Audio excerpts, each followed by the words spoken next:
हाँ भाई, आज अपन बात करेंगे संकुलन गुणांक, पैकिंग फैक्टर। संकुलन गुणांक,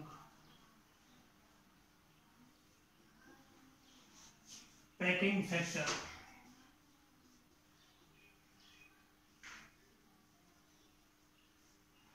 बेटा, प्रति न्यूक्लियन द्रव्यमान क्षति को संकुलन गुणांक कहते हैं। संकुलन गुणांक किसे कहते हैं? प्रति न्यूक्लियन द्रव्यमान क्षति को संकुलन गुणांक कहते हैं। संकुलन गुणांक को आप P से या F से व्यक्त करते हैं। मतलब संकुलन गुणांक बराबर फॉर्मूला होता है आपके पास में द्रव्यमान क्षति अपॉन द्रव्यमान संख्या। मतलब आपके पास में क्या आ गया? P या F बराबर डेल M अपॉन A। प्रति न्यूक्लियन द्रव्यमान क्षति को अपन क्या कहते हैं? संकुलन गुणांक। डेल M क्या है आपके पास? यहाँ डेल M द्रव्यमान क्षति है, यहाँ A क्या है? द्रव्यमान संख्या। देखो, द्रव्यमान क्षति और द्रव्यमान संख्या का अनुपात क्या कहला रहा है आपके पास में? संकुलन गुणांक कहला रहा है। तो मैं यहां से बोल सकता हूं प्रति न्यूक्लियन मतलब प्रोटॉन और न्यूट्रॉनों की संख्या को अपन न्यूक्लियन कहते हैं, जो नाभिक में प्रेजेंट होते हैं। ठीक है, प्रति न्यूक्लियन द्रव्यमान क्षति को क्या कहते हैं? संकुलन गुणांक कहते हैं। संकुलन गुणांक को किससे डिनोट करते हैं? P या F से डिनोट करते हैं। एक्चुअली मैं रियल में बात करना चाहूं, जो संकुलन गुणांक है वो किसी नाभिक की स्टेबिलिटी को डिनोट करता है। संकुलन गुणांक किसी नाभिक की स्टेबिलिटी को डिनोट करता है, किसी नाभिक के स्थायित्व को व्यक्त करता है। ठीक है, चलो अब मैं बात करना चाहूं, देखो कैसे। इसके लिए मैं दो फैक्टर बोलता हूं, इसके लिए दो तथ्य बोलता हूं। पहली बात देखो, जैसे जैसे डेल M का मान बढ़ेगा, मैं बोल सकता हूं डेल M के मान में वृद्धि करने पर, डेल M के मान में वृद्धि करने पर, मतलब डेल EB बराबर डेल M इंटू C²। मतलब बंधन ऊर्जा के मान में वृद्धि होगी। हम क्या कह रहे हैं? डेल M के मान में वृद्धि करेंगे तो उस वाली कंडीशन में क्या होगा? डेल EB बंधन ऊर्जा के मान में वृद्धि होगी। और जब बंधन ऊर्जा के मान में वृद्धि होगी तो प्रति न्यूक्लियन बंधन ऊर्जा के मान में भी वृद्धि होगी। इसका मतलब क्या हो गया? वह नाभिक अधिक स्थायी होगा। भाई, प्रति न्यूक्लियन बंधन ऊर्जा, आप सोचो बंधन ऊर्जा के मान में वृद्धि हो रही है, बंधन ऊर्जा के मान में वृद्धि हो रही है। उस वाली कंडीशन में जब बंधन ऊर्जा के मान में वृद्धि होगी तो क्या होगा? जो नाभिक है उस नाभिक के स्थायित्व में वृद्धि होगी। मैं पहले कई बार बता चुका हूं आपके लिए। आपके पास एक पत्थर है, एक बार ईंट है। पत्थर के मॉलिक्यूल्स हैं, अणु परमाणु हैं, वो अधिक बल के द्वारा बंधे हुए हैं। ईंट के अणु परमाणु कम बल के द्वारा बंधे हुए हैं। तो ईंट अस्थायी है, वो पत्थर अधिक स्थायी है। मतलब पत्थर ईंट की तुलना में अधिक स्थायी हो गया, पत्थर ज्यादा स्थायी है।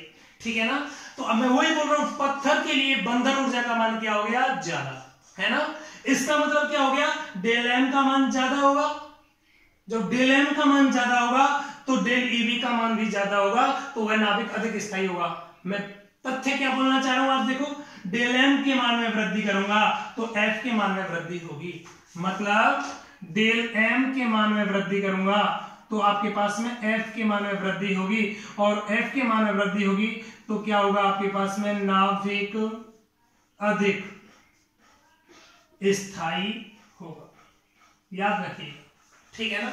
नहीं साहब, हमको दूसरा लॉजिक लगाते हैं। दूसरा लॉजिक और लगाओ। देखो, प्रति न्यूक्लियन बंधन ऊर्जा में जो हमें वक्र मिला था उस वक्र में ढूंढो एक बार। सेकंड पॉइंट, उस वक्र में हमने देखा था कि जैसे जैसे द्रव्यमान संख्या के मान में वृद्धि हुई थी, द्रव्यमान संख्या हमारे पास में मान लेता हूं 70-80 से ज्यादा है। जैसे जैसे द्रव्यमान संख्या के मान में वृद्धि हो रही थी, द्रव्यमान संख्या के मान में वृद्धि हुई, वहां पर, कहां पर? प्रति न्यूक्लियन बंधन ऊर्जा के वक्र में जब द्रव्यमान संख्या के मान में वृद्धि हुई थी तो नाभिक के स्थायित्व के मान में क्या हुई थी? कमी। इसका मतलब नाभिक अस्थायी हो गया। नाभिक क्या हो गया? अस्थायी हो गया। ठीक है ना।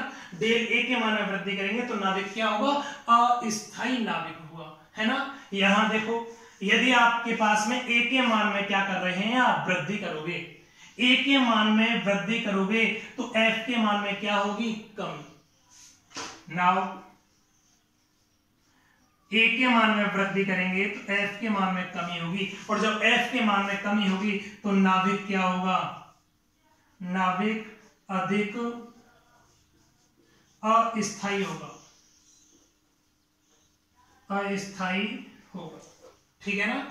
मैं टोटल ओवरऑल एक शब्द में बोलना चाहूं, संकुलन गुणांक क्या है,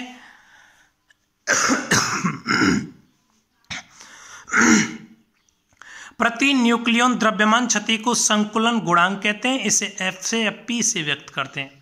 एक्चुअली बात क्या है, संकुलन गुणांक किसी नाविक के स्थायित्व को डिनोट करता है। संकुलन गुणांक का मान जितना अधिक होगा नाविक उतना ही अधिक स्थायी होगा। संकुलन गुणांक मतलब एफ का मान जितना ज्यादा होगा नाविक उतना ही अधिक स्थायी होगा।